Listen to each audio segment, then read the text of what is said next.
This is not a story that begins with shouting or slammed doors. It begins with a casserole dish, a blue one, chipped on the side, filled with baked ziti that my stepmother insisted on bringing over the night my father died. She set it down on the kitchen counter like she'd done 1,000 times before, brushed imaginary crumbs off her sweater, and said softly, "You need to eat something, sweetheart." I remember nodding because that's what I'd always done. Nodded, smiled, made space. My name is Claire, and for most of my life, I believed betrayal came with warning signs, raised voices, cold shoulders, obvious cruelty. I believed that if someone was going to hurt you, you'd feel it coming. I was wrong. My stepmother, Diane, had been in my life since I was 12 years old. She came in quietly, the way people do when they don't want to disturb what's already there. My mother had died suddenly from an aneurysm, and my father spent a year walking through the house like a ghost, touching door frames, sitting on the edge of the bed, staring at nothing. When Diane appeared, she seemed like an answer to a prayer neither of us had spoken out loud. She was gentle, organized, calm in a way that made adults praise her and children trust her. She brought labeled storage bins into our cluttered grief. She replaced burned-out light bulbs. She remembered to buy the cereal I liked and cut sandwiches diagonally, just like my mom used to. She never tried to replace my mother, at least that's what everyone said. "You're lucky," people told me. "Not everyone gets a stepmom like that."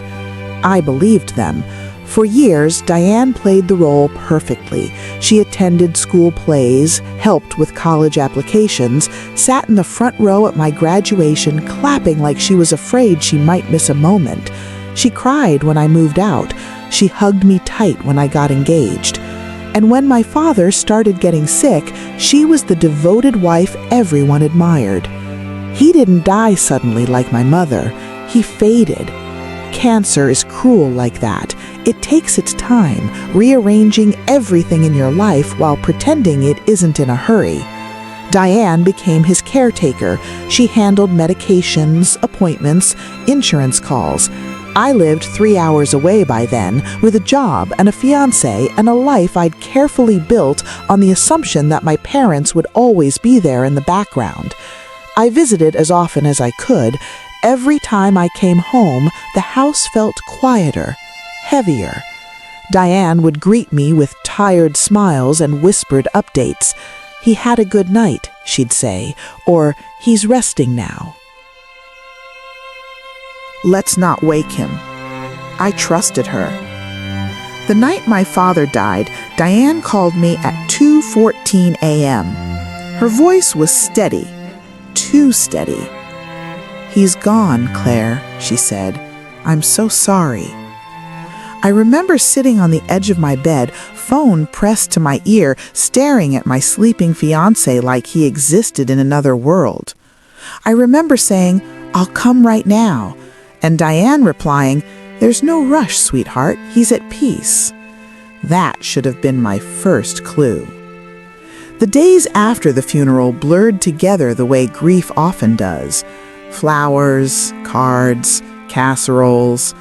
Diane moved through it all like a professional mourner, thanking people, telling stories about my father's kindness, squeezing my hand when eyes turned our way. Everyone told me how strong she was. I stayed in the house for a week. My childhood bedroom still smelled faintly of dust and old books.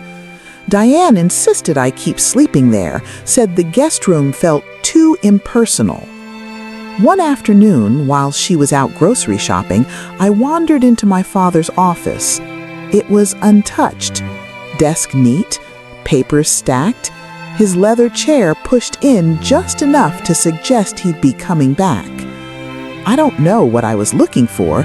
Comfort, maybe. A piece of him I hadn't said goodbye to properly. That's when I noticed the filing cabinet was locked. My father had never locked it before.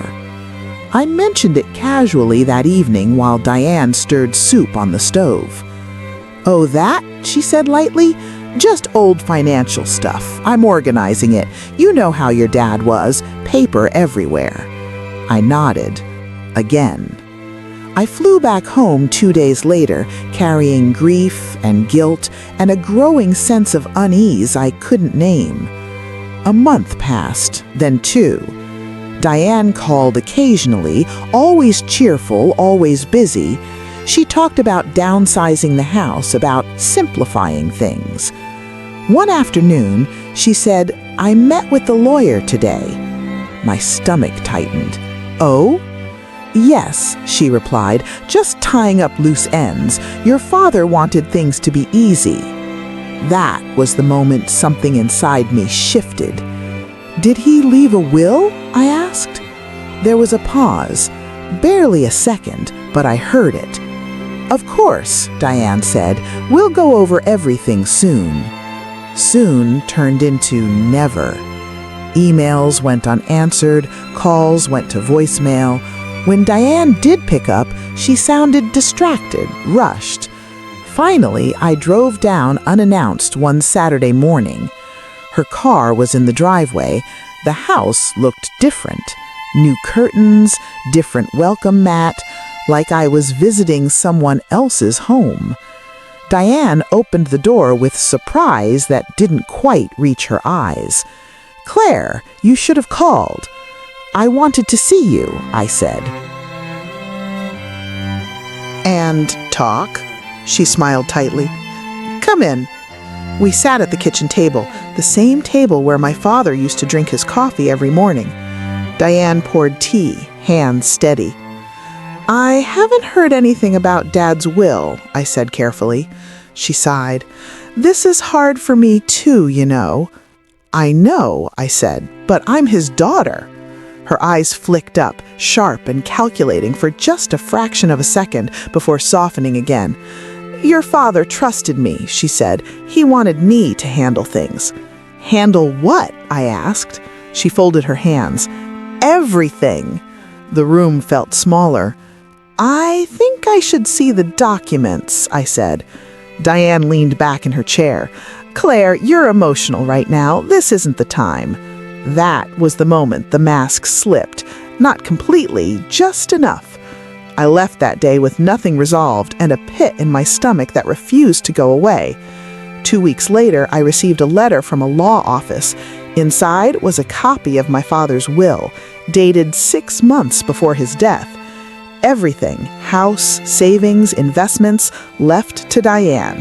Everything. There was a clause, a single line buried in legal language. "I intentionally make no provision for my daughter, Claire." I stared at those words until they blurred.